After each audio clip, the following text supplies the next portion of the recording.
All right. Welcome back, everyone. I hope you're all caffeinated and ready to go. It's great to be with you all. My name is George Karuvula. I run our global pre-sales org that consists of your talented solutions consultants, industry principals, demo engineers, and our security specialists. And with me, I have Matt Allen, who's our IT industry principal, who's been here only 6 months, but seems to know everybody, from what I can tell. And, and then we've got Clark Schroeder, who's, I don't know where to start describing him, right? He's our enablement guru, he's a DJ, MC. It's like peeling an onion. I keep learning new things about him every day. So we're really glad to be here with you guys and looking forward to leading the session. So first off, as you went through the schedule for today, you saw your typical stuff, right? You saw your ELT sessions, you saw your ICP sessions, and then you see this giant block for 2 hours that says storytelling, and you're like, what? Why are we doing this session? Makes no sense, right? So to understand the why, I think the best way that I can describe it is to go back to our ELT session. Shout out if you enjoyed the ELT session and really felt energized after that. Let's hear some. Woo!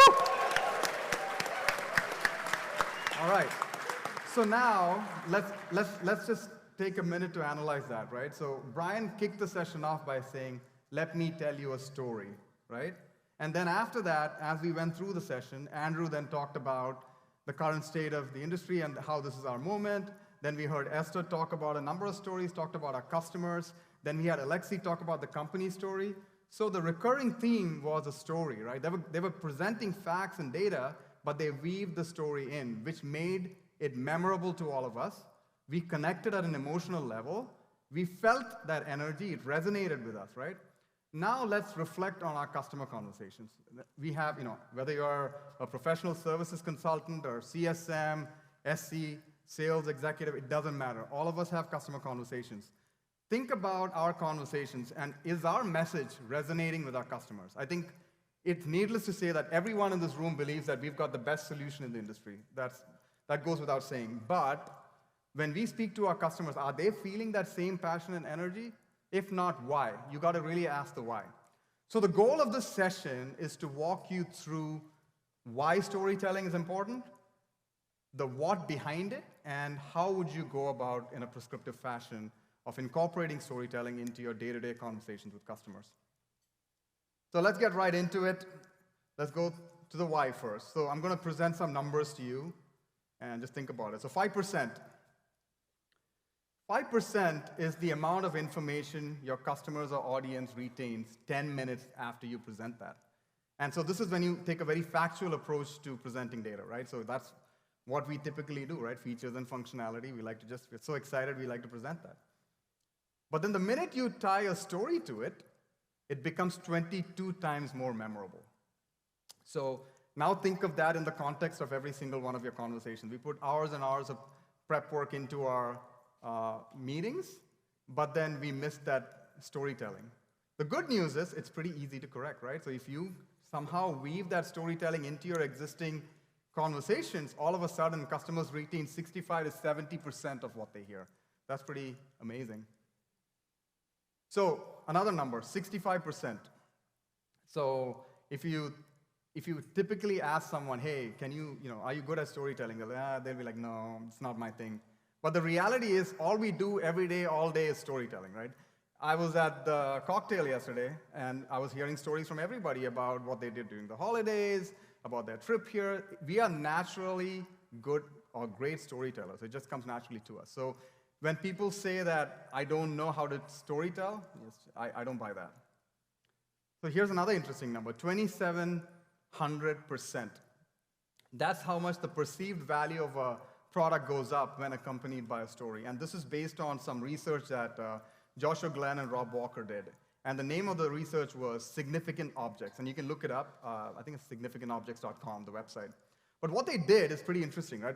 They bought about $129 worth of small objects, right? From a thrift store. And then what they did is they listed them on eBay, but they hired 100 creative writers, and they tied a deep story to every one of those objects. And what they found out was if the object was like, $3, let's say, it sold for, $300 just when that story was accompanied by it. And so the net markup increase was about 2,700%. And again, what that tells us is that we are naturally wired to respond to storytelling. That's just how we are. And if you're not doing that, we are kind of losing out. And we have to change the way we communicate because our message often lacks resonance. So what is resonance? Resonance is to strike a chord with your customers, right? So you feel a certain passion, you believe in a certain value. The goal is to mirror that in your customers, right? And oftentimes we go in with all that passion and we talk about facts and figures, but customers don't feel that same enthusiasm. We felt it this morning in the ELT breakout. That's what we want to try to accomplish in every one of our customer conversations. So if that didn't convince you yet, let's get into the science of storytelling. All right, so that's our brain. And you got your left and right side of the brain. As you know, there's a rational side and that's the emotional side. So the limbic brain is the hippocampus and amygdala. That's what controls emotional weight to the facts that we say. So normally when you convey facts and figures to customers, you're appealing to the neocortex, which is the rational side of the brain. Now, if you tie a story to that, to that same fact, what happens is other parts of the brain light up. They basically tie weight to those facts, and all of a sudden, additional parts of your brain are basically tying to that story and makes it more memorable. So what really happens is that certain chemicals are released, dopamine, cortisol, oxytocin, that leads to neural coupling and mirroring. So neural coupling is the idea that your story is synchronizing with the listener's brain, and mirroring is when the listeners experience basically what you're experiencing, and that's really the goal. So bottom line is you're trying to light up the brain, and the way you light up the brain is by storytelling. So we love Reich. Now we got to figure out how we're going to weave some stories in to make our content more memorable, make our narrative more memorable. I think we focus a lot on the technical side of things. We don't focus enough on the narrative, and my ask is that we do that. So this ad, how many of you have seen this ad by ASPCA? I'm hearing Sarah McLachlan music right now. That's right. Like, You got Sarah McLachlan playing. You've got a nice, beautiful dog, sad dog, and someone just speaking in a very soft voice. What's your immediate reaction? It's like, take my money, right? Like you want to just immediately pay them, right? Why is that, right? Why is that? They could have taken a very factual approach and told you about the number of dogs that are left behind or whatnot. But they take this approach because they're trying to appeal to our emotions. And I think this is one of the finest examples of storytelling and how it makes products memorable, right? Because it's tapping into the buyer's emotional side. So that's what we are trying to do as well. So now let's, hopefully all of you are convinced on the why, like why is storytelling important? Yes? Good. All right, let's move into what makes a great story next. Any great story needs to answer three fundamental questions. The first is, what is the context, right? So you're going to meet a customer. What is the customer's current context, right? What is the status quo of the organization? You got to figure out what's the conflict. And any great story, you take any great movie or any great book you've read has these things, right? It's got a context and a conflict. A conflict is some key pains and challenges, some vulnerabilities, and what would happen if nothing was done, right? And then lastly, the hero moment. What's the outcome? Like, how are you going to help that customer find value? So as you think about your stories, it needs to have these three elements. And we're going to talk about a lot of different stories through the course of this session. But as you start creating your own stories, think about the context, conflict, and outcome. As you go into a customer presentation, think about the context, conflict, and outcome. Now, to illustrate this, I figured we would listen to one of the master storytellers of our time, Steve Jobs, right? One can argue that he's probably one of the best. And I'm saying that as an Android user that does not really like Apple. So, but nonetheless, he is one of the best and the most creative. And this is from 2007, which is when he introduced the iPhone. I'm guessing many of you were either in kindergarten or wearing diapers at this stage, but for those of us who are around, this was a very memorable talk, right? And what we're going to do over the next 10 minutes is go over his pitch, and it's broken down into different segments. So it's a 10-minute pitch that we have broken into about, I think, 9 sections. And let's analyze each segment and see if it's a context, conflict, or outcome, and see how he kind of weaves that whole thing into it. And just a disclaimer, HD back then meant something else, so don't expect HD quality. All right, let's keep going. This is a day I've been looking forward to for 2.5 years.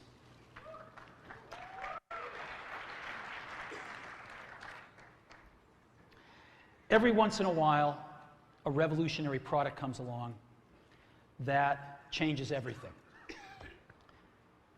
And Apple has been, well, first of all, one's very fortunate if you get to work on just one of these in your career.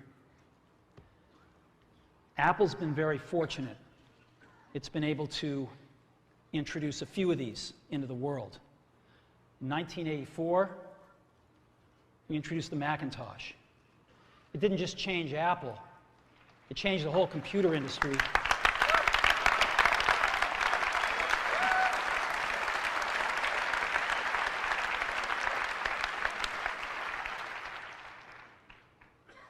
In 2001, we introduced the first iPod. And it didn't just change the way we all listen to music. It changed the entire music industry. Well, today, we're introducing 3 revolutionary products of this class. All right, so what did he do there? And what does this remind you of? So if you go back to Alexei's presentation where he kind of showed that slide with Reich's history, he's kind of doing that here, right? So what's he doing? He's building trust and credibility with the audience right from the get-go that we know what we're doing. We are pioneers. You need to trust us. So that's the company story. So again, a very important story that you guys need to keep in mind, especially in a hyper-competitive market where there's a gazillion vendors. You can't expect the customer to just know that you're great. You have to kind of convey that message, and you do that by weaving in a company story. Let's go to the next clip. Let me talk about a category of things. The most advanced phones are called smartphones, so they say. And they typically combine a phone plus some email capability, plus they say it's the internet, sort of the baby internet, into one device, and they all have these plastic little keyboards on them. So there is the first conflict or context, right? So he's talking about a pain point. What is or the context of it, which is the world of smartphones, right? So that he's basically saying that, hey, today this is what the world of smartphones look like. Next clip. And the problem is that they're not so smart and they're not so easy to use. So if you kind of make a Business School 101 graph of the smart axis and the easy to use axis, phones, regular cell phones are kind of right there. They're not so smart and they're not so easy to use. But smartphones are definitely a little smarter, but they actually are harder to use. They're really complicated. Just for the basic stuff, people have a hard time figuring out how to use them. Yeah, so that's your pain point, right? So we talked about the context, which is the world of smartphones. The conflict is smartphones are not so smart. Like next video. Well, we don't want to do either one of these things. What we want to do is make a leapfrog product that is way smarter than any mobile device has ever been and super easy to use. This is what iPhone is. Okay? So, we're going to reinvent the phone. Now, we're going to start. And there's your outcome, right? So he first paints the picture, context, the pain point that smartphones are not so smart, and outcome, hey, we've got the smartest phone out there, and that it's going to leapfrog everything else that you've ever seen. So amazing. Let's go on. Next video. Software. Now, why do we need a revolutionary user interface? I mean, here's 4 smartphones. So next, he's got the main plot, and in the main plot, he's got multiple subplots. The first subplot is UI, the user interface on smartphones. Next video. 4 smartphones, right? Motorola Q, the BlackBerry, Palm Treo, Nokia E62, the usual suspects. And what's wrong with their user interfaces? Well, the problem with them is really sort of in the bottom 40 there. It's this stuff right here. They all have these keyboards that are there whether you need them or not to be there. And they all have these control buttons that are fixed in plastic. and are the same for every application. Well, every application wants a slightly different user interface, a slightly optimized set of buttons just for it. And what happens if you think of a great idea 6 months from now? You can't run around and add a button to these things. They're already shipped. So what do? It doesn't work because the buttons and the controls can't change. They can't change for each application, and they can't change down the road if you think of another great idea you want to add to this product. So that's the next conflict, which is that the keyboards completely ruin the experience, right? It's not tailored to the app requirements. Now notice that he's not afraid to call out competition. Neither should we, right? If we believe that we have the best of breed product, a premium product, we should not be afraid to call out our competition like he's doing here. Next video. Add to this product. Well, how do you solve this? It turns out we have solved it. We solved it in computers 20 years ago. We solved it with a bitmap screen that could display anything we want, put any user interface up, and a pointing device. We solved it with the mouse, right? We solved this problem. So how are we going to take this to a mobile device? Well, what we're going to do is get rid of all these buttons and just make a giant screen. A giant screen. Now, how are we going to communicate this? We don't want to carry around a mouse, right? So what are we going to do? Oh, a stylus, right? We're going to use a stylus. No. No. Who wants a stylus? You have to get them and put them away and you lose them. Yuck. Nobody wants a stylus. So let's not use a stylus. We're going to use the best pointing device in the world. We're going to use a pointing device that we're all born with. We're born with 10 of them. We're going to use our fingers. We're going to touch this with our fingers. And we have invented a new technology called multi-touch, which is phenomenal. It works like magic. You don't need a stylus. It's far more accurate than any touch display that's ever been shipped. It ignores unintended touches. It's super smart. You can do multi-finger gestures on it. And boy, have we patented it.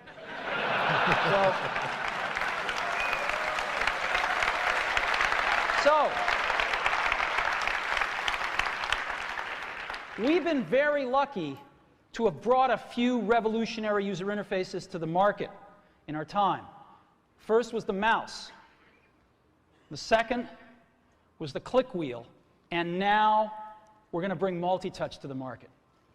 And each of these revolutionary user interfaces has made possible a revolutionary product. The Mac, the iPod, and now the iPhone. All right, there's a couple of things you want to take away from that. First is obviously the outcome, which is, keyboards don't make sense. You've got to use a large touchscreen with multi-touch. But there's some other intricacies in the way he delivers that, right? I mean, he keeps reinforcing that company story and the credibility. Like, he brings in the iPod again. So he follows this pattern of repetition, and he chooses his words carefully to make sure every word matters, right? So again, another thing to ask yourselves, as you prepare for your customer conversations, how much thought are you putting into every word in that pitch that you're making? It's important. So next video. It's like baby software. It's not so powerful. And today, we're going to show you a software breakthrough. All right, so the next piece is kind of tight. He talks about the context and kind of conflict in between. So it's about the software on mobile phones, and the point he makes is it's archaic and not ready for the apps of the future. Next video. Software that's at least 5 years ahead of what's on any other phone. Now, how do we do this? Well, we start with a strong foundation. iPhone runs OS X. Now,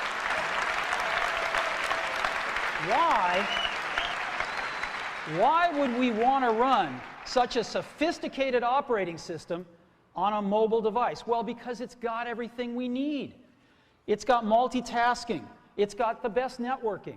It already knows how to power manage. We've been doing this on mobile computers for years. It's got awesome security. And to write apps, it's got everything from Cocoa and the graphics, and it's got core animation built in, and it's got the audio and video that OS X is famous for. It's got all the stuff we want, and it's built right in to iPhone. And that has let us create desktop class applications and networking, right? Not the crippled stuff that you find on most phones. This is real desktop class applications. Now, you know, one of the pioneers of our industry, Alan Kay, has had a lot of great quotes throughout the years. And I ran across one of them recently that explains how we look at this, explains why we go about doing things the way we do, because we love software. And here's the quote: "People who are really serious about software should make their own hardware." You know, Alan said this 30 years ago, and this is how we feel about it. And so we're bringing breakthrough software to a mobile device for the first time. It's 5 years ahead of anything on any other phone. All right, so the outcome is clear. So he's got iOS 10 and introduces software that's 5 years ahead of the competition. So to sum up that entire 10-minute pitch, like you saw that it was broken down into almost 9 or 10 different segments, and each segment had significance, right? But if you think about it, first thing that you need to take out of this is the whole thing was only 10 minutes, because guess what? Humans cannot really comprehend a pitch that's longer than 10 minutes. So as you're thinking about your presentations, think about like a 9 to 10-minute pitch ideally, and then have additional subplots or breaking points where you re-engage the audience before you go into the next one. Another thing is he kept using the formula, the context, conflict, and outcome. So it's, you know, for every story, there's that formula, and he keeps using it again and again and again. There's repetition. He speaks with conviction. People trust him implicitly. He brings in the company story pretty effectively. He looks at the whole problem from the customer lens. He is not afraid to call out competition, and just overall, just a masterclass in how to tell stories. So hopefully you got like an idea of what storytelling is based on that session from Steve Jobs. Now let's talk about how we, as a customer-facing organization, can leverage storytelling in our day-to-day activities. So first of all, there are various stories that can be leveraged in our customer conversations, and the easiest way to think about this is to think about it from the lens of a buying cycle. So whether you are a CSM trying to expand within an opportunity, or a PS trying to sell services, or sales and SCs trying to sell new product, it doesn't matter, right? The stages are pretty similar. You have to connect with the customers, you have to differentiate yourself, and you need to close the deal, right? And so when you think about your stories, they kind of closely align with these three phases. So when you think about the connect phase, you want to think about what's called the hook stories. And we're going to get into this in a little bit. So think connect, hook. The second is when you differentiate. So this is when you have, you're in these competitive battles with other vendors. So that's a very, very important phase of the sales cycle. So that's where you have aptly called the fight stories, right? And then lastly, as you get to that far, you've differentiated, customer believes, yeah, you have a competitive advantage, you still need to close the deal. So to close the deal, you need to use what's called the land stories. So now, again, just to remember, connect, hook, differentiate, fight, close, land. So let's talk about the hook stories. The first type of hook story is your personal story. And I'd probably argue that this is the most important story. Why? Anytime you meet somebody, what's your first thing? You have your guardrails on. You're like, okay, what does this person want? Like, why is he talking to me? And so that's, you're taking it, that's the natural human instinct, right? You have your instinct is to not trust the person immediately. So what's your job then? Your job is to bring in trust, right? Make them trust you. Make them feel like you're credible. And how do you do that? You do that through a personal story. Who are you? What do you do? Why do you do it? Why should they trust you? You got to kind of weave that into your story. And guess what? The story needs to change depending on who you're talking to. Because guess what? You're a pretty complex individual. There's many things that make you, and you got to figure out what are the characteristics or what aspects of you resonate with the customer that you're talking to. So as you go into a meeting, you got to do some studying about who's the customer, what's the persona, like what do you have in common, do some LinkedIn searches, whatever. So, the point is figure something out about the customer and figure out how you're going to make that customer trust you. So the second type of story, hook story, is the company story. So one thing is to trust you, but they also need to trust the company, right, or the products that you're selling. And I think you heard about our company story earlier today, and now the question is, how can you take that and make it your own? So, we can give you all the stories in the world, but it's not your story, right? And so you have to make those stories, feel like your own so that you're comfortable delivering them. So you can take that slide that showed, where Andrew talked about the fact that, he probably invented project management software way back when, and then the evolution, and then kind of talk about how that gives us credibility in the industry and how we've evolved based on the customer's changing needs. So that's a very, very important story as well. So that's a personal story, and the company story builds credibility with our customers, both in you and the company.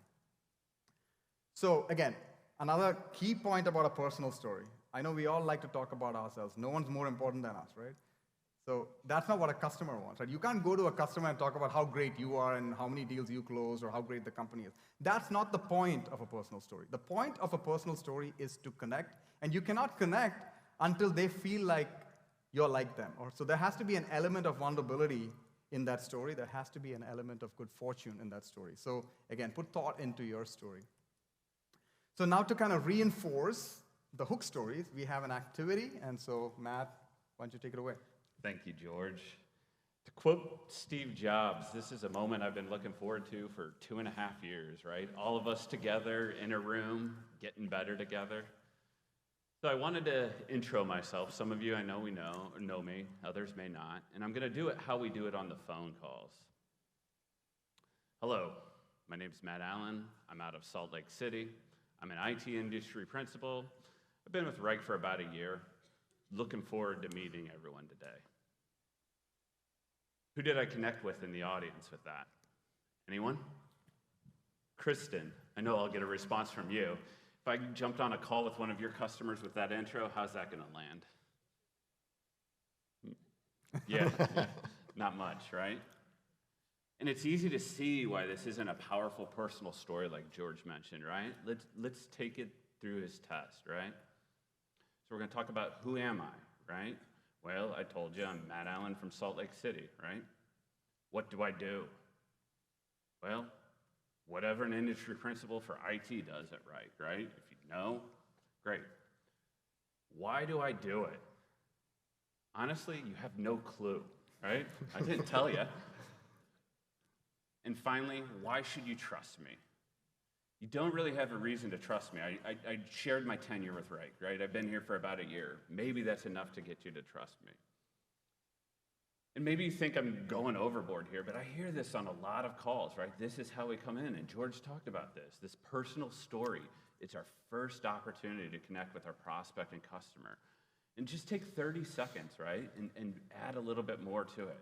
So this is how I often introduce myself on calls. Hello, my name is Matt Allen. I'm an industry principal with Wrike, and I'm focused on the IT vertical. Now, what that means is I get to focus on 3 things for Wrike. First, I get to connect with customers. Second, I get to work with product team to work on the IT strategy. And finally, I get to take part in thought leadership from blogs to webinars and even present at conferences. But what I truly love about my job is that first point, connecting with customers, because it lets me take my 25 years of experience in IT across service management, project management, security, architecture, and distill those complexities of IT and help our customers find value within the Wrike platform for their IT challenges. So, working through that now, right? 30 seconds I took, right? And what did I walk us through there? Well, first, who am I? Still Matt Allen, industry principal. But now, for those of you in the room that didn't know what an industry principal does, right? I gave you that message, right? I connect with customers. I work with our product team. I take part in thought leadership. Now, why do I do it? Well, I want to reduce the complexity so our customers can be successful. And right, what does that success mean? It means value for our customers from that Wrike platform. Finally, why should you trust me? I gave you a little bit more than my tenure with Wrike here, right? I told you I've got 25 years of IT experience. I've got architecture, I've got project management, service management, right? I've established points for you to trust me. So now we want to turn this over to Clark and help you improve your personal stories. All right. So do we trust Matt? By the way, how many of you have had Matt join one of your calls? Crushing it. Yeah? Yeah. The value of the IT industry principles cannot be understated. In fact, everyone on George's team is here to support all of you to help close, land, win, expand, renew way more deals. So, I didn't give you my personal story. I'm actually going to skip that, but you can ask me during the break. What we'd like to do next, though, is I want you to, each and every one of you in this room, upgrade your personal stories. This is a call to action today. So you heard from Matt. I hate to tell you, but I also listen to Gong calls, and I've heard word for word the first intro, like a lot. So let's be honest with ourselves. We're here to learn. We're here to grow. As Andrew said, it's all about challenging ourselves to take it to that next level in 2023. And so we're going to have some fun with this. So step one, think about your personal story. How many of you have your mobiles handy? You can do this for fun if you want, or you can just think about it. But if you were to open your LinkedIn profile right now and go to the About section, is it 10 paragraphs? Is it 2 sentences? Is it one tagline that truly kind of talks about who you are? Think about that for a second. I'm just going to let you ruminate. What's on your LinkedIn profile right now? What got you the job at Wrike? What does it say about you to the world? Okay, so have everybody kind of pictured that in your mind? You're thinking about that? Okay, so step 2, are you poorly describing your job? I don't know if any of you have done like those internet memes or things where it's like, can you poorly describe your job? So my example would be, well, you know, I work on the internet with other people on the internet to help them and do and say things better. That's how you poorly describe your job. But how do you describe your job with passion? Like, I am one of the luckiest people around. I get to work with 400 to 500 amazingly talented individuals and share some of my 20 years of industry experience to help them do the best work of their life. And I love it here at Wrike as a result of that. Which one do you connect with better? So, are you poorly describing your job, or are you adding an element of passion that gets people to want to listen to you and hear what you have to say? So, with that, I want you to take 2 minutes, and I want you to share, what do you do here at Wrike, with your neighbor. So just turn to your neighbor, and I want you to describe your job to somebody next to you, what you do at Wrike, but more importantly, why you love what you do here at Wrike. So I want you to go ahead and take a couple minutes and do that now.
All right.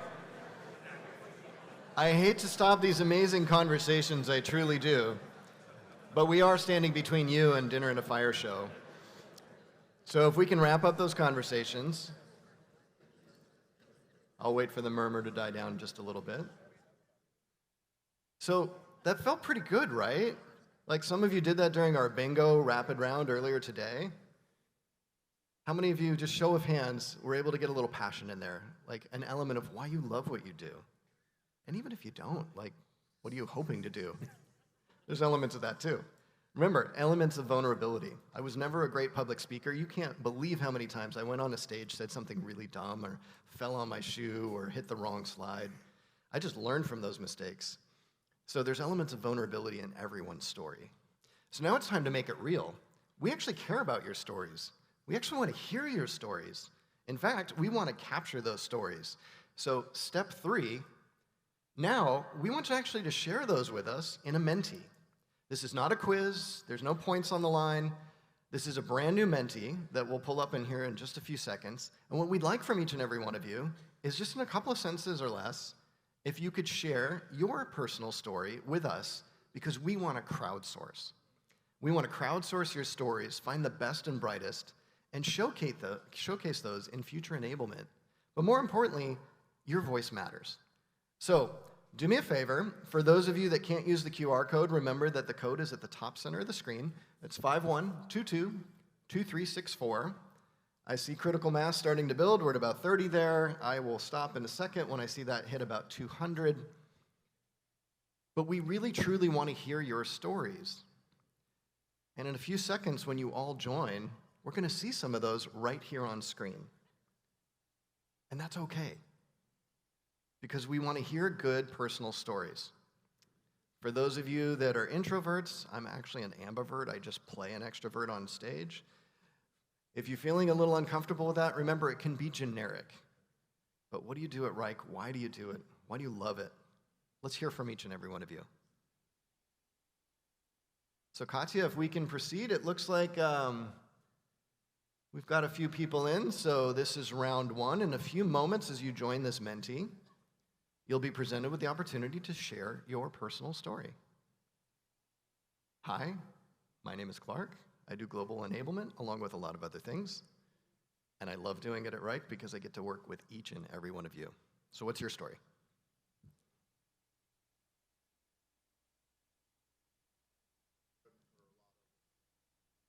If it isn't loading, this is okay.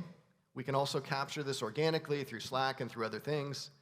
But we're going to do 3 rounds just like this for the 2 more stories. These are types of business stories that George is going to share with us in just a moment. But do really think about your personal story. As George talked about, this is really important. It conveys who you are to the world, but more importantly, why that customer should spend another 30 seconds with you, which then buys you another 30 seconds, which then buys you a few minutes, which then buys you a deal in the future. What do we think? You guys feeling a little better about your personal stories? Show of hands, who heard a really cool one? Like you were just floored by the people in. Like we've got some mic runners. If anybody wants to share a really good personal story, I'd love to hear that. Jamie and our mic runners, everybody's too shy. Yeah, I'm going to be nice. We're going to move on. We've got a couple up here on screen. I think they're great. Hi, my name is Jack Douglas, and I get to work with customers across diverse verticals to help them do their best work. I like that. Enabling CSMs to do career-defining work and help our clients do the best work of their life. Somebody was listening in the ELT sessions. Again, we want to capture more of those. So do me a favor, pay close attention to that Menti. We want to get as many of these submissions as we can, but we also have multiple Slack channels where you can share these in the future. All right, that was round 1. I'm going to turn things back over to George to talk about the next type of customer story. Thank you. And you know, the idea of this exercise was not that you guys are going to come up with your stories right here. It's to get you started, right? Start thinking about it, because it's not easy. It's a vulnerable thing, right, to come up with a story. So I want you guys to start thinking about it, you know, go back home and, you know, put some effort into weaving in your personal stories. So once you have a structure, then you can kind of change it a little bit based on the customers that you talk to, but you've got to also be comfortable delivering the story. So that's what the intent was of this activity. All right, so let's keep going.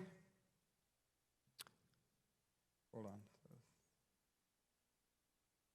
All right, so the next set of stories is what we call the fight story. Again, the fight stories are generally delivered during the differentiation phase, right? So this is when you're in a very competitive situation. Maybe it's status quo that you're trying to get past. And the 2 types of stories that are important in this phase, the first is what's called an inside story. An inside story is, you know, maybe Forrester's got a report that puts us at the top of their list, or maybe it's the dark matter of work, right? So, but it's not just about, hey, we've done this research, blah, blah, blah, and here's the outcome. No, we've got to tailor that outcome to the customer that we are speaking to using the framework that we just discussed, which is context, conflict, and outcome. So that's an inside story, very important story, because it helps. What it tells customers is the external, others recognize you as a leader in that space. The next set of fight stories is what's called success stories. So this is, think of it like, you're working with a customer to solve maybe a specific challenge. Within that challenge, there are multiple plots, right? So maybe one is tied to a request form, maybe something is tied to automation. When you are describing request form and automation, you can actually tie a story to that as well, right? So how you helped customer X who had a similar challenge solve that problem. So instead of saying, hey, request form does this and I can allow external collaboration, blah, blah, blah, blah, blah, maybe you kick that off by talking about how you help somebody else in a very similar situation solve that challenge. Now, for success stories, there is a structure to it, and it's important to keep the structure in mind. First, you need to have a hero that the buyer can relate to, and you're not the hero, by the way. It's the customer that you're trying to help, or maybe somebody that you worked with.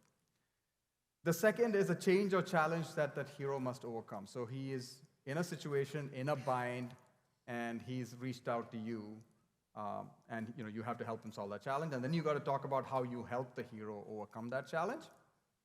And then how did that have a positive impact on that central character, that hero? And then lastly, how did Wrike lead to a tangible human emotional impact on that individual, right? So that's the structure of a success story. Again, don't think of it like a macro level company-wide story. Kind of think of it like a tidbit, a nugget, a specific feature. So as you go into a customer conversation and you're talking about a macro level problem, you can break that down into sub-problems, and for the sub-problems, you could potentially have success stories tied to it. So time for the next activity. Thanks, George. So I'm going to walk you through another example of a success story, and what better place to find success stories than our own Winwire. So this story comes to us from the team of Jordan, Nicholas, Roberto, Barb, Jesse, and Nick Marr. And this is about Oracle. It's not my story, it's their story, right? So one of our customers, Oracle, they were using Jira, and they were struggling to find value in Jira, having the flexibility to handle all their types of work, right? Couldn't provide visibility into all of their processes. It required heavy-handed administration. And the executive team couldn't get that holistic view that they needed of what was happening in their space. So together with Marla, Jordan and team worked with Oracle to get that flexibility to handle any type of work they could throw at it. It gave that cross-functional visibility to all the teams. The leadership team loved our native BI reporting, right? It gave them that transparency into all of their work. This led to the SVP Marlo selecting Wrike and ultimately replacing Jira. And let me tell you, there's a special place in my heart anytime we can replace Jira. Yeah. Yeah. But it gets even better because, as we talked about in the keynote today, and as we go to enterprise customers, we took it even further with Oracle, right? And the team has established a center of excellence with Oracle that's allowed a single team to manage and administer all operations of Wrike within Oracle. And I think this is really powerful because as an IT guy, what I could tell you, this is where Wrike transcends from a product to that backbone of the process at Oracle. So let's break this story down, right? Who's our hero? Well, our hero is Marlo, right? George told us every good story, success story needs a hero. Marlo is our hero from Oracle here. What was the challenge to overcome? We needed to replace Jira. This can be competitive, it can be challenging, but it's possible. How did we help? Well, we showed Wrike's value, whether it's through that cross-functional interaction, whether it's through visibility or reporting. And we even took that step further, like that post-sale side, right? We worked with them to establish a COE. So what was the positive impact here? We've got 3,000 people working together at Oracle. We've got easy administration. The leadership team loves Wrike and the flexibility that it shows. Once again, this isn't my story. I went out to the Windwire and put this together. It's easy to craft these stories, even if you don't have your own, and to be able to share these with our customers. So to get that started, we're going to do another activity. Clark's going to come back up, and we're going to work on success stories. Awesome. Let's give it up for the team that actually landed that deal, by the way. Yes.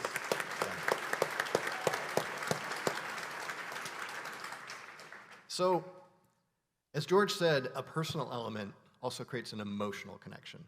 And believe it or not, people don't make rational decisions. If you don't believe me, just pick what you actually ate this morning. Just think about that for a sec. What did you actually put on the plate? Was that a rational decision? Yeah, maybe some of us were really disciplined, but it wasn't me. So you need to have a personal element to it, and so you need to craft your own success story. Now, some of you don't have those yet. If you're a newer Wriker, you will. We're going to enable you. You will definitely have more success stories. For those of you who've been here a while, you've probably got a whole bucket full of success stories. You just need to frame them and get them out there and share them with the rest of us. So what we'd like from you in this next activity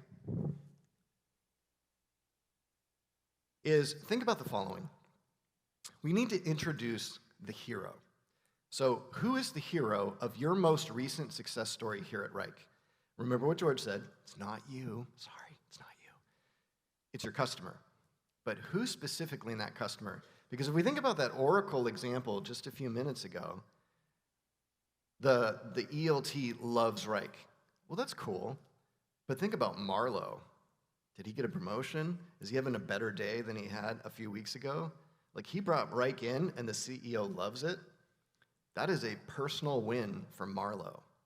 So think about that when you think about your success stories that you're starting to harvest from your own customer interactions. And so just take a moment and actually think about this for a sec. Then highlight what was the problem that they came to you with through your discovery as you started to have those personal conversations. You went through your great intro. They listened, you listened, we cried, we laughed. We found a solution together. What was that solution? And then most importantly,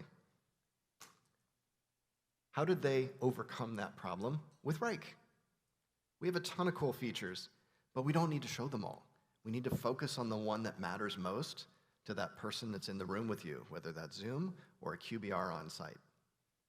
So now that you've thought about that for a few minutes, next, I want you to turn to your neighbor and share that success story using the framework we just showed to you, right? Who was the hero? What was the problem they had to overcome?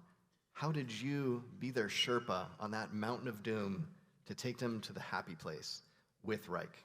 So take a couple minutes, talk amongst yourselves, and share your success story with one of your neighbors. I bet one of you is going to hear a story that's going to help you land a deal in the next month. So take a few minutes and share your success stories.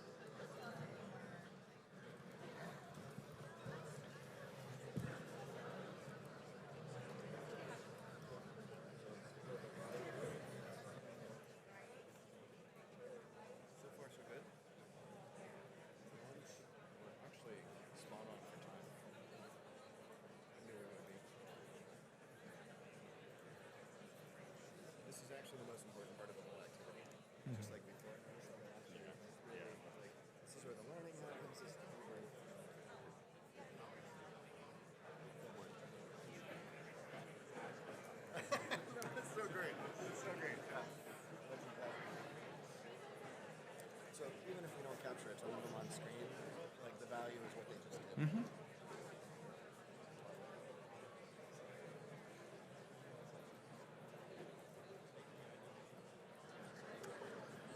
We're going to give you just a couple more minutes to share your success stories, but remember, brevity equals clarity, so we are going to cut you off in about a minute.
All right.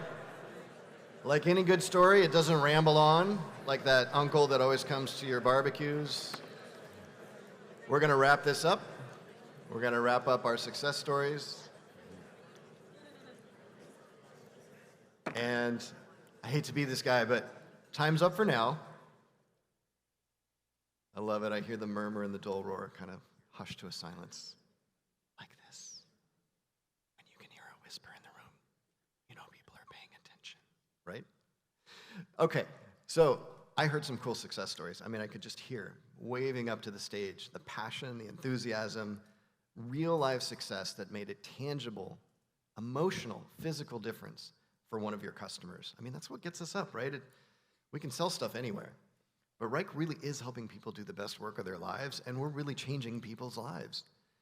So when you think about those success stories, put the person back in the room, and you'll see how fast that changes. So, just like before, for our introverts in the house, you can give us anonymous success stories if you would rather, but we are, step 3, going to do another Menti. We're just using it as a tool to capture some best practices. So for those of you that were able to connect, no problem. It's the same one. Please get out your mobile phones. And that great story that you heard from your neighbor or that you just shared, please take a moment to join this Menti, and then we'd like to capture some of these. Crowdsourcing is a good thing, especially when it comes to things that are worth sharing, and great stories are always worth sharing. So we're gonna just take a minute or two. We'll see if we can get to critical mass. Last time it was only about 50 or 60. I'm gonna wait till this little number on the lower right corner. I wanna see that hit about 100. And you can't hide, our IT guys know how many people are actually connected to the Wi-Fi, so, 400 people in the room, only 50 submitting. That certainly feels like social loafing to me. All right, we're starting to speed up here, okay? Tell you what, let's at least get to 100. As soon as 100 of you have joined the Menti, we will then ask you again to share your success story with all of us. Because it's not for me, it's for all of you.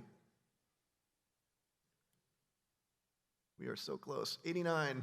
George, countdown's coming. When we hit 100, then we're going to go ahead and open up the story share. 3, 2, good enough. Katya, please cue the next question. It is your turn to share your success stories with us. By the way, the personal stories, I can understand why you can't share. Success stories, you should all have plenty to share, so I want to see this board kind of fill up. Yep. And if it doesn't, I'm a patient man. I'm going to wait. And we're going to sit here until there is stuff on this screen. We've got a fire show. Let's go. Yeah, I'm between you and booze and fire. That sounds like a really fun afternoon. But please, sharing is caring. Let's help our fellow Rikers. We want to see this screen fill up with some cool success stories. And if you have a really good one, like a really, really good one, raise your hand or stand up. We do have mic runners in the room. If you don't want to share out loud, that's cool too. That's why we gave you this Menti as an opportunity to do it anonymously. But please take a moment to start sharing those success stories. Here we go. We avoided the churn of a client with low adoption and no deployment lead. I ensured the client that Reich adoption is a continuous process. It doesn't happen overnight. So brought them along the journey. I like that. In a few seconds, because there's always a natural delay with our, here we go. Here, I like this one. We've got Keith here. Let me tell you about Keith, head of creative studio at Westcon. Keith was spending 2 days a month building reports for his CMO on resourcing and SLA tracking. We set him up on Reich Analyze and saved him 2 days a month. Powerful. Great story. I like that That's one. a good one. Whoever wrote that, let's give it a show of hands. That's a really good one. I like that.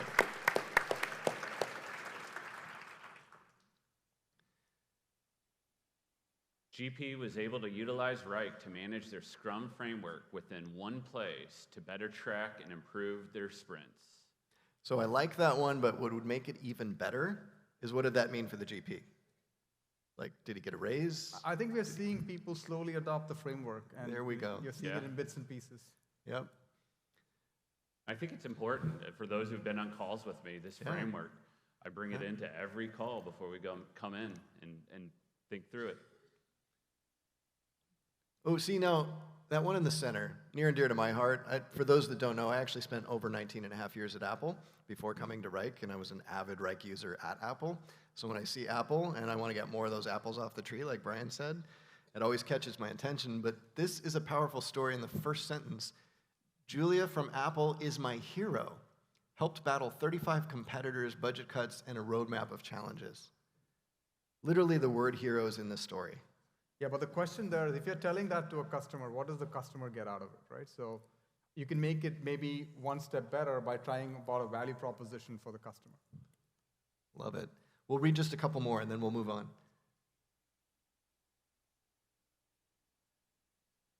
I was able to work with Kumar Vivek, the director of IT, there we go, who loves Wrike, to start the initiative of standardizing Wrike as their single source of truth. We started with a rip and replace of Asana with PMO and added marketing to test Wrike to go wall to wall. Excellent. It's almost there, except that's why we care. That's actually a Wrike success story. Why does the next customer care?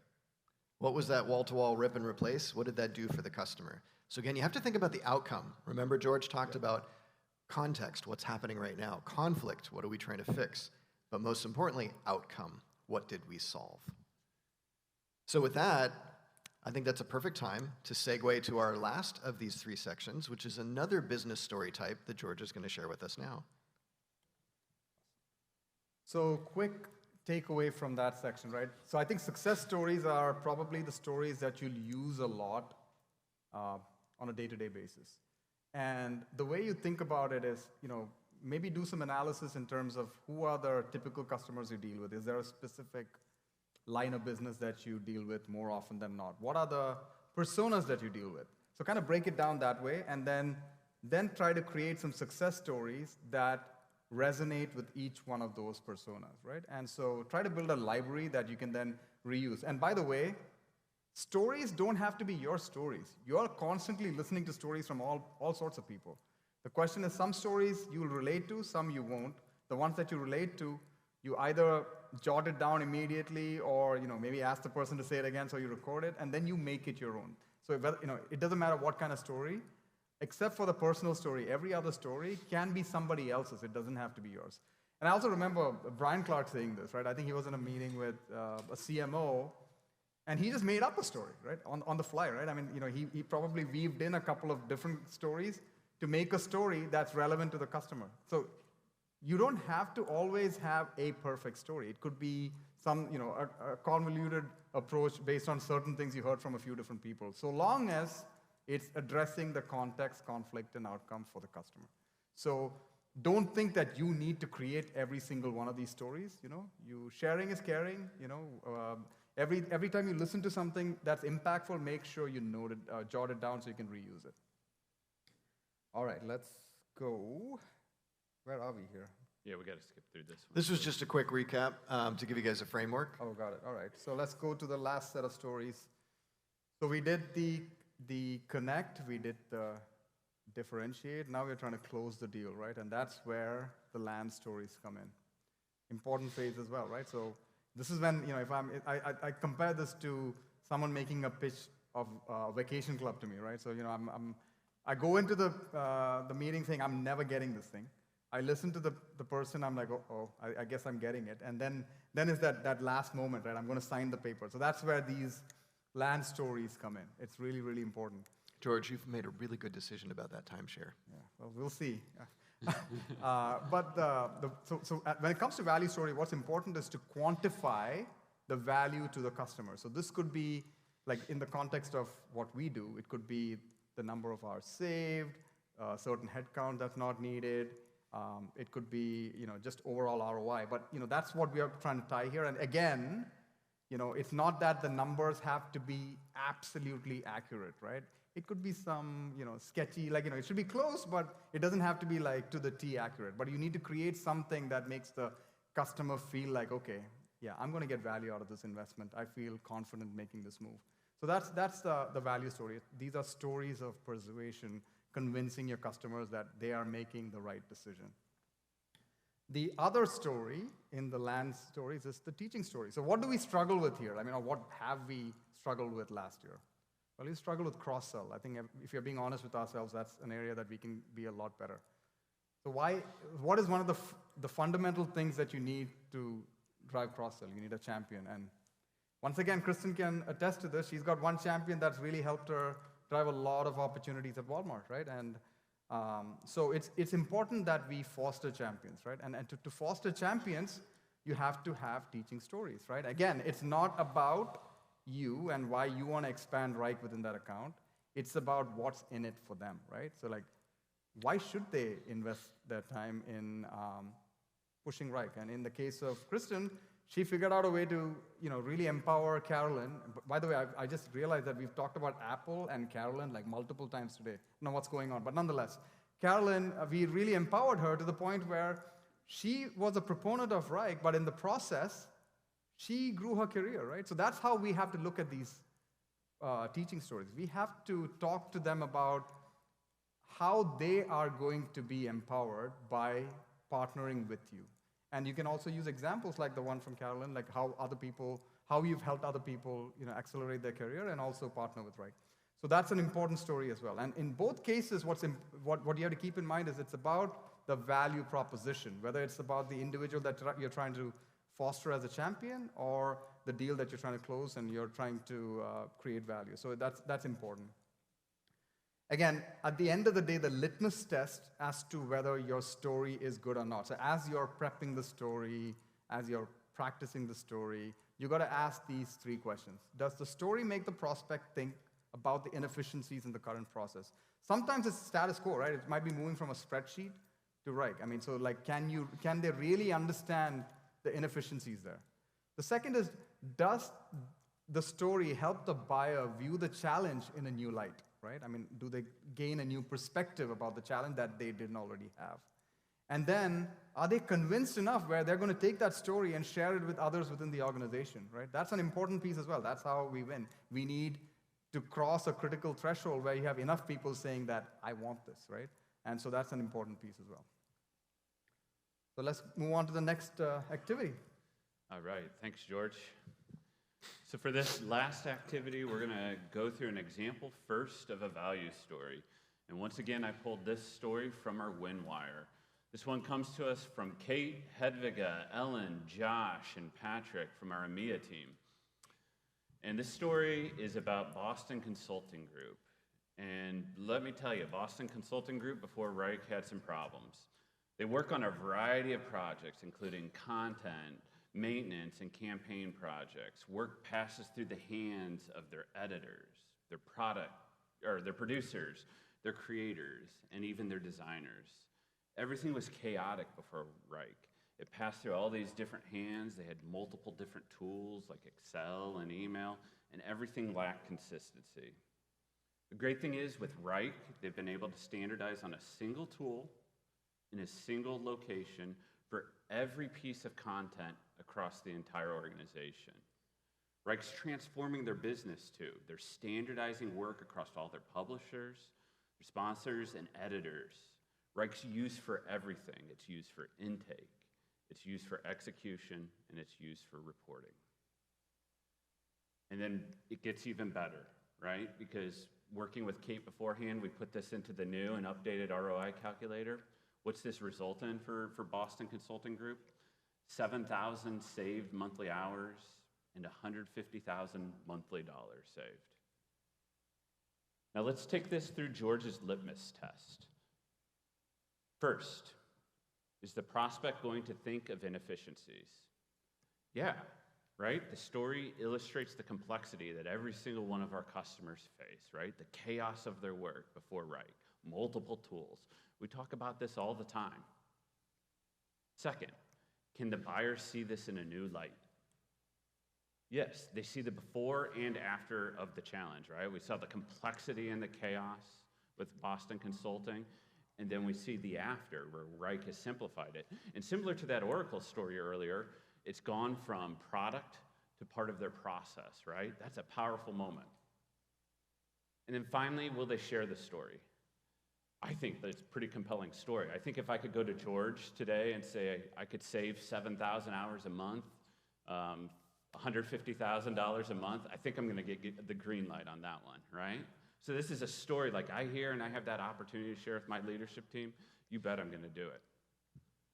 So let's once again turn it over to Clark to bring us home with the last activity. Thanks, Matt.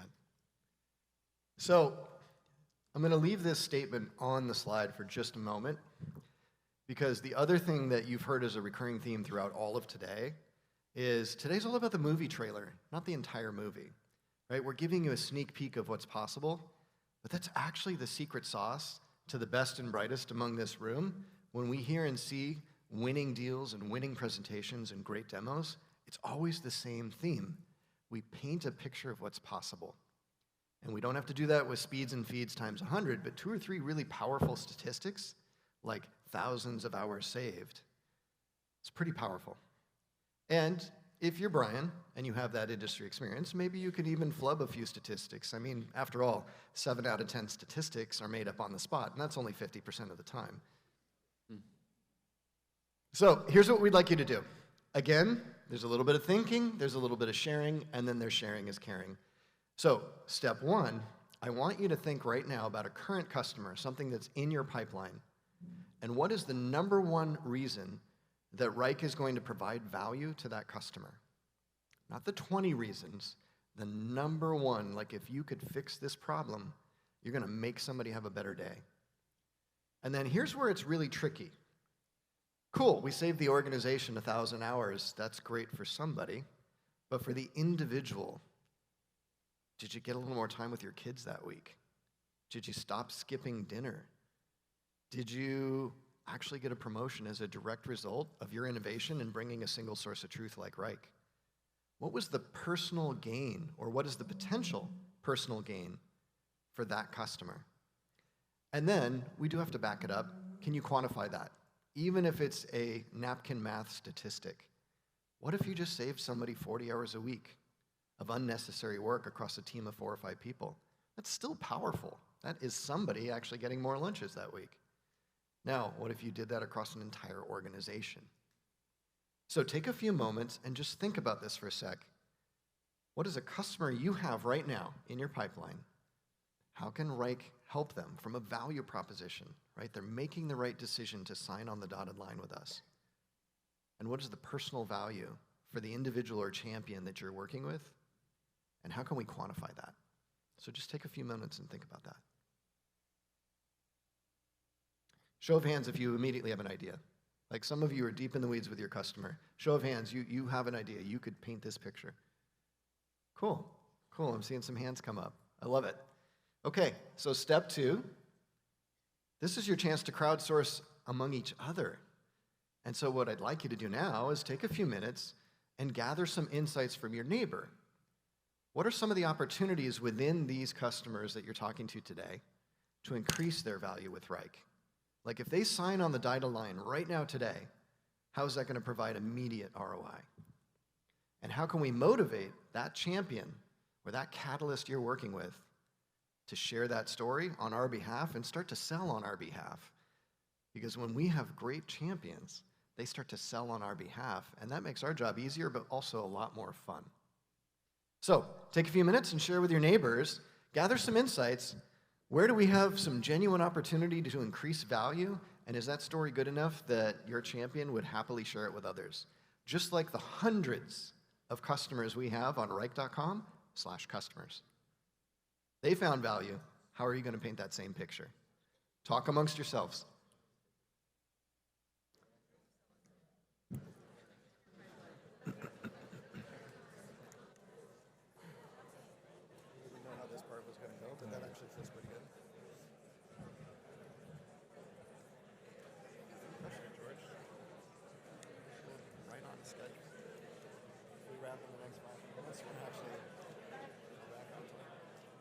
You got 20 minutes, right? I got a little bit.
This is why I love working at Rike. All these great people talking to each other. It's fantastic.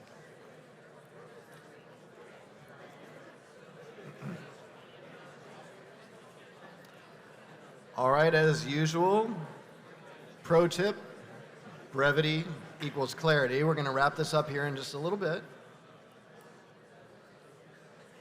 Take about a minute to recap and wrap up your fact finding. About 1 more minute.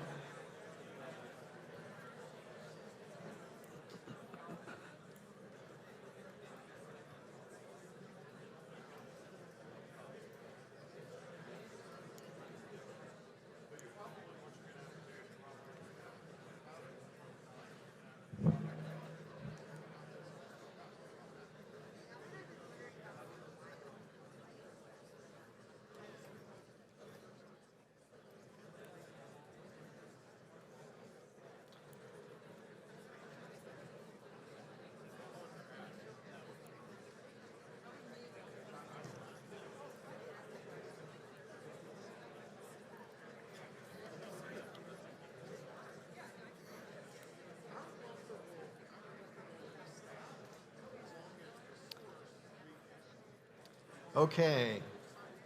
Once again, I hate to put these amazing conversations to an end, but you know there's great news on all of this. We are going to wrap up our neighbor fact-finding mission here. But don't forget, you can keep sharing these stories over dinner, in between, at breaks, among your fellow Rikers on Slack, across the world. Remember, it doesn't end here. This is just a kickstart. This is your movie trailer to paint the picture of what's possible with each other. So, just like before, third and final round, step 3 is quite simple. We'd love you to share these ideas that you were just gathering from each other with us. But when I say the word us, I mean all of us, like everybody in this room. So again, if you were in that Menti before, we're going to give it till we hit about 50 to 90. And once we hit critical mass one more time, we would ask that you share your best ideas with us on how you're going to showcase and improve the value for your customer opportunity to the point they can't wait to share their good news with other people on our behalf. So think about what you might want to submit. Could just be a couple of bullets, could be a few sentences. But in a few moments, I'm seeing all the beautiful hearts. We got about 40 here on the board. Please revisit the Menti that you already had open. Pro tip, it's on the top center of the screen if you need to rejoin. The number is there. And then please share with us your best and brightest ideas. Clark, so Chris and I were sitting here talking about... 1 second, Kyle. We're going to actually give you a mic. We're going to give you a real mic. Yeah. So Kristen and I were sitting here talking about what kind of stories we could come up with, and there's so many. Sometimes it's hard to come up with them. And so we're already talking about an initiative that Team Kristen wants to do this year is to create our own library of stories. And we also got to thinking about how for the land story, you need to, so we've got this gallery of stories, right? And like, she asked me a question. She's like, what do you think it costs to replace an employee? You know, like we're talking about burn, we're talking about churn, right? What does it cost to replace an employee? And I said, I don't know, let me look. $350,000. Well, SHRM says, Yeah. To replace one employee, even though you don't pay them. Depending on the tier, if you track out 90 days worth of ramp time, hiring, recruiting, everybody involved, engagement, enablement, et cetera, it's usually twice what you're actually paying them. they came up with 120, and they've got a formula for coming up with that. It's still, you know, if you go with the 120 number, if you go with the 350 number, you can still create a story that's very compelling around those dollars. And we also thought about, you know, what story would you want to tell? Would you want to tell the employee churn story to a customer that hasn't lost anybody in 2 years? Probably not. But how are you going to find that out? Well, you probably need to ask a couple of additional questions in discovery to identify which story you pull out of the toolkit. And so that's what we're working on is we're not only going to try to create kind of a gallery of stories, you know, it won't be one size fits all, but maybe you get 20, maybe you've got one that every customer, you know, something that'll resonate with that customer. But then in discovery, knowing the stories that we're prepared to tell and the data points that we have around that, what questions do we need to ask to figure out which land story to map back to that customer? And so that's another thing. Once we create the stories, trying to figure out which story is going to land the best, I think, is something best done in discovery. So I like how the wheels are turning. Right? This is the idea. First of all, one of the takeaways from this is each team needs to build a library of stories. That's one clear action item out of this. The second is you see that now that you started thinking in terms of stories, you realize you have to ask some other questions, right? That again is the goal, right? So I think yes, you will create a collection of stories, then you will need to figure out which story resonates with which buyer, and that you do through effective discovery based on that. Yep. So perfect opportunity. I think we're about at critical mass. We're good enough for now, but I've got easily 65 people joining and growing. So Katya, if you could cue that up, let's capture some of those ideas now. We have some leaders in the room that like to take the initiative, but this is your chance to crowdsource from your peers. Because remember, the number one thing here is we don't have to do it alone. We sell a collaborative work management solution. So here's your chance to collaborate with each other. Oh, and we will wait. So we're not going to set foot off this stage till we start to see stuff pop up here on screen. And you can't hide. We knew there was at least 60 or 70 Menti there. There we go. Here's our first one. You can make a right decision and save up to 34% on internal emails and provide your C-level with a report available on demand that would help them to make an informed decision, a report that you do not need to spend 4 hours every month on. Great job. That's a great story. Nice. Your counterpart that I worked with over at Square regained over 10 hours of work a week for him and his team, which in turn resulted in a higher ROI and more time that week to live their life. So my only question is, how are you going to use your time? I love this. This is awesome. Ooh, I like that one. That's got some punch. It's got a little hook at the end. Yeah, and then somebody who is clearly gunning for some favor with our marketing team, quite simply, go to market 2 times faster. I mean, 200% sells itself. I suppose if you have enough rapport, that's a pretty solid pitch. Consolidate to a single source of truth. Probably want to expand on that a bit. Yeah, that one needs a few more Yeah, points. let's pull that accordion a little bit. That's off to the right start. You have my attention for about 10 more seconds, but you got to fill in the blanks on that one. Adopting request forms could help one of my customers save several hours per person per week. Good. Let's see if we can get a couple more, and then we'll wrap things up. So you can build a construction enterprise risk qualification program leveraging our new custom item types and enable your clients to make informed decisions on their subcontractors. Ooh, that's very targeted. I like that. It's very nice. I think the next step is just quantifying it, Yeah. the value. Yeah, sometimes we almost imply something, but I am here to tell you, be explicit. Actually paint the picture. It's not that we think people are dumb. Everybody in this room is super smart. It's you need to paint the picture and then back it up. And that's going to be even more important tomorrow during some of our breakout sessions when we take a double and a triple click on some of these key concepts. All right, I think we're starting to get some good crowdsourcing. With that, we're going to keep this rolling. The number one thing I would say before I leave the stage and turn things back over to George to wrap us up, don't let it stop today.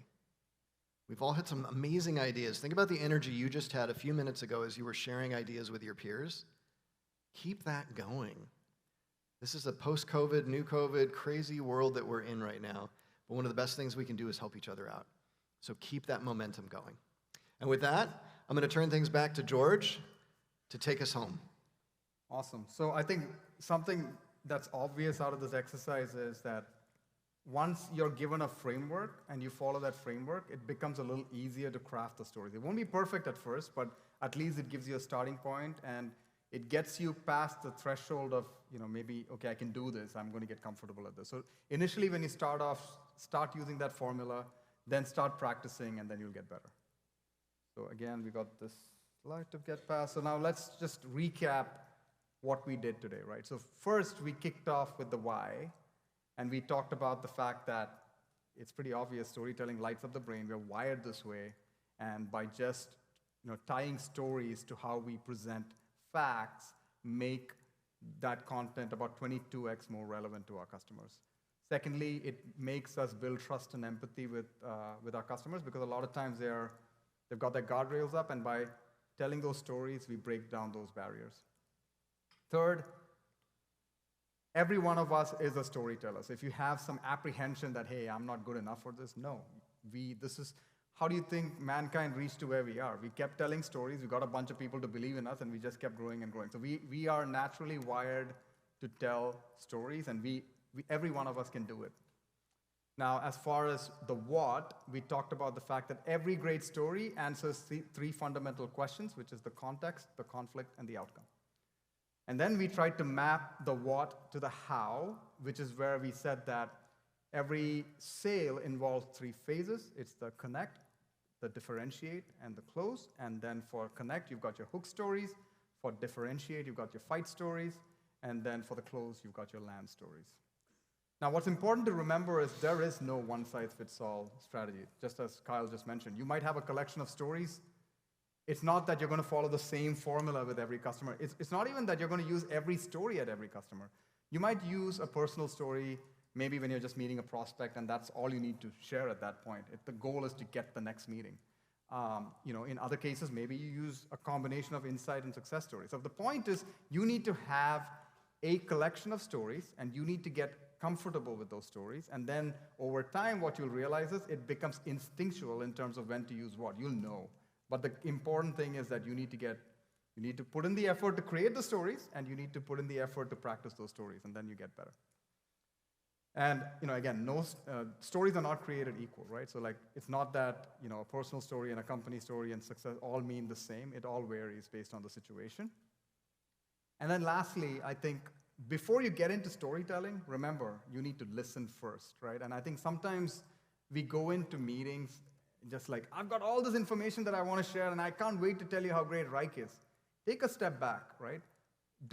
Listen to what they have to say. Don't go in with any biases. Like let's hear them out, and then if you really listen to them, active listening, it might actually impact what you decide to present, right? You might actually change your track a little bit. And we have to be flexible, because at the end of the day, it's not about us and our product. It's about solving customer challenges. And to understand that, we have to truly listen. So where do we go from here? So the first action item, right? You have to own your stories, right? So if there's one thing that I'd ask you after this is, go back and think about what we discussed here and start really creating those stories. Think about some of the interesting stories that you've heard over time. Think about what's shared through our Wrike sales channel, or our customer success stories that we have up on our website. See which one of those you can take and kind of make it your own. Now, some stories I'll read, I'm like, there's no way I can relate to this, or I can't make this my own. But there are others that I'm like, okay, you know what, I can work with this. So go through the collection of stories and see which ones resonate, and then start building your own pitch using the formula that we talked about. The second is, even when you have a collection of stories, be careful in terms of how you use them, because it's important to know your customers. And Kyle, it's great that you mentioned discovery, because that's a key point. You need to do your discovery, and effective discovery then tells you which stories are applicable in a specific situation.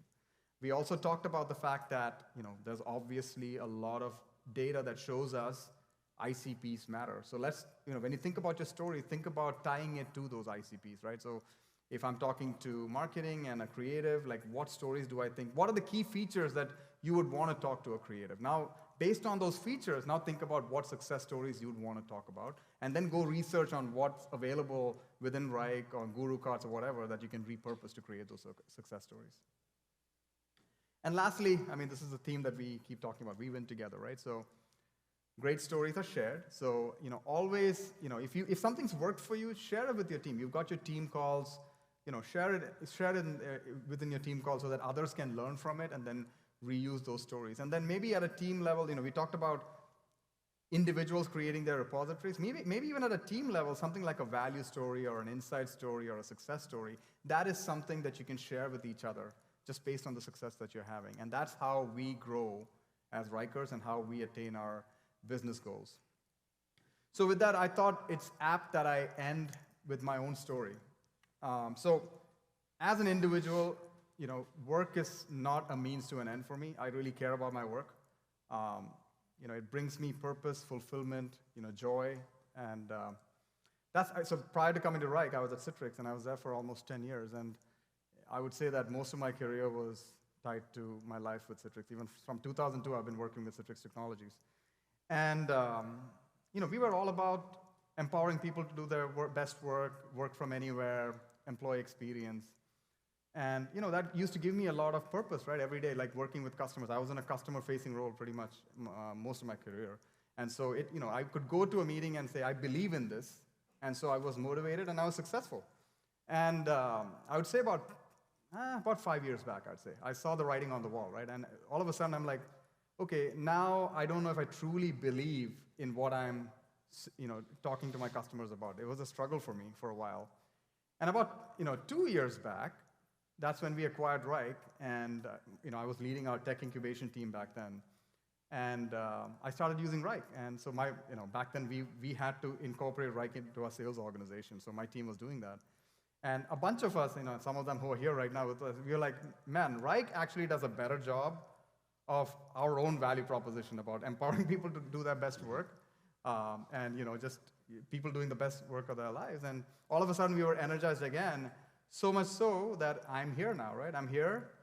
Many of my team members from our Center of Excellence are here, and we are doing the best work of our lives. And I'm leading a great team, and that makes me really, really happy. I find joy and purpose in what I do. So thank you. Yeah.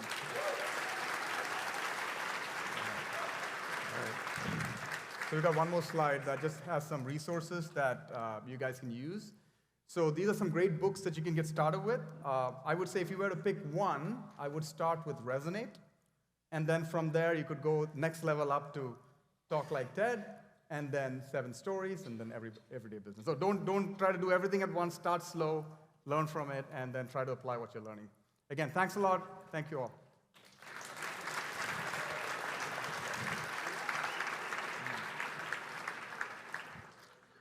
All right. So as promised, I'm between you and dinner and a fire show, and hopefully a whole lot of really great stories being created. But, be good. Stories that you wouldn't mind sharing again tomorrow. But before we do, just a friendly reminder again, please take a moment, get your cameras out, get your phones out. The feedback is really critical. The way we can develop these great sessions for you is to get your feedback and incorporate that into all of our future enablement. So please, sharing is caring. Share your stories with us, but also share your feedback too. So I'm going to let this sit for a moment. And, bonus. I don't know if you paid attention, but there's a $100 gift card on the line just for filling out a few questions. I don't know about you, but that seems like easy money. So I would take a few minutes to provide your feedback. Don't worry if you didn't get this. I'm about to change the slides. That will be provided as well throughout our Rise Up Slack channel and a lot of other places, so you'll have plenty of opportunity to provide your feedback. So, what's going to happen next? Well, next, and I don't know how we did this, but it is 2 minutes to the top of the hour. We are spot on time. Can we just give it up to all of our amazing presenters and everybody?